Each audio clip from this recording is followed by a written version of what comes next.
house and made us say the Pledge of Allegiance every day. But now, instead of pledging allegiance to the flag, guess what my 185 other colleagues in the House did? They turned around and looked at me to make sure I was saying every word. The newspapers across the state of Georgia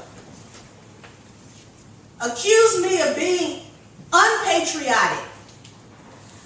I was treated like a traitor in every sense of the word because all I wanted was for my country to stop intervening in the affairs of other countries and let other countries live their lives however they wanted to do so. And so Sarah's talking about demonization. That was just the beginning of my experience with demonization. I know a little bit about demonization. So when the call came in and I said yes, and my father said, "You'll be sitting ducks." That's exactly what it turned out to be. Because in international waters, as we were on our way to Gaza, our boat was rammed. It was completely disabled. It was completely destroyed. And we had to try and figure out in the middle of the Mediterranean Sea who was going to rescue us. The Israelis offered. Of course, we didn't take them up on their offer because they were the ones that were responsible for us being in the predicament that we were in. It was during this experience, though, because then I also realized I was on a boat and I had never been on a boat before and I didn't know how to swim. So that was a little problematic. But the English doctor beside whom I had chosen to sit because we could speak English together. It was an international set of passengers with all different kinds of languages. But the English doctor yelled out to everyone, "Prepare yourselves mentally to die." And so that's what I began to do. And I had lots of ideas about what other people were going to think of me. And I was afraid of so much. I was afraid of drowning. What would it feel like to drown? I was afraid of our boat getting me in the middle between our boat and the Israeli warship and getting crushed. How would that feel? It was all of these ideas were going through my head of fear. And then all of a sudden I wasn't afraid at all.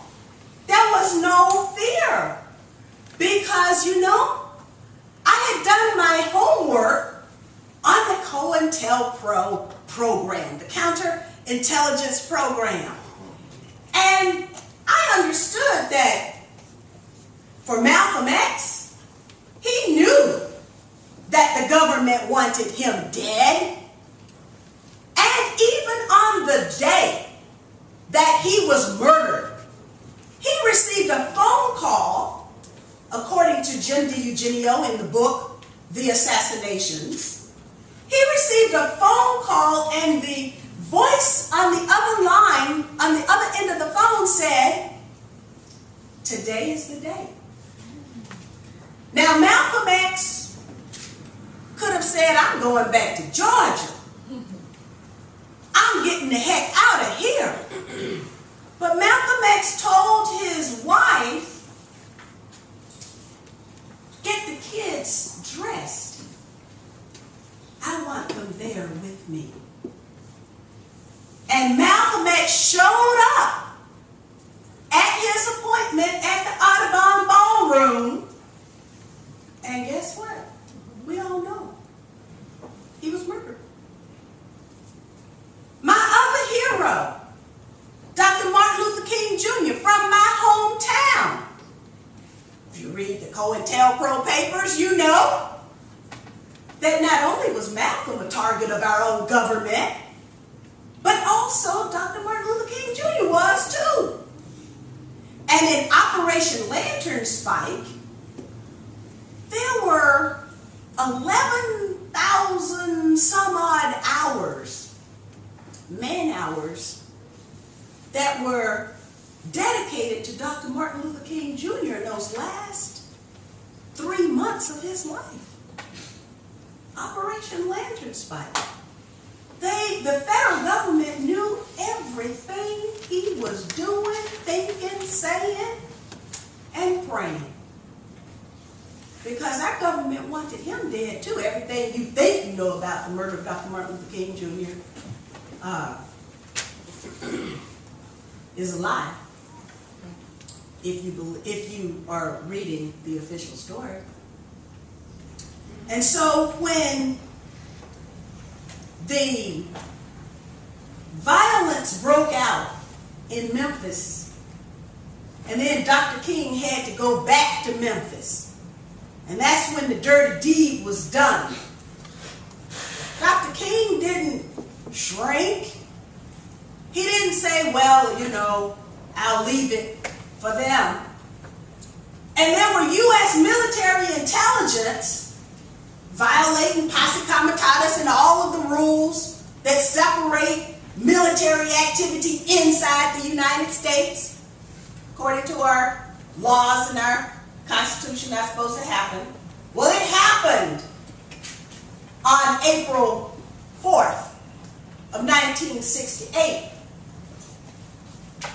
And Dr. King was murdered. So when I started thinking about dying, those heroes of mine really taught me the importance of living and how to live. So I wasn't afraid anymore. After that, I wasn't afraid anymore. And then, of course, we got rescued by the Lebanese, and I was able to go out and try and do it again.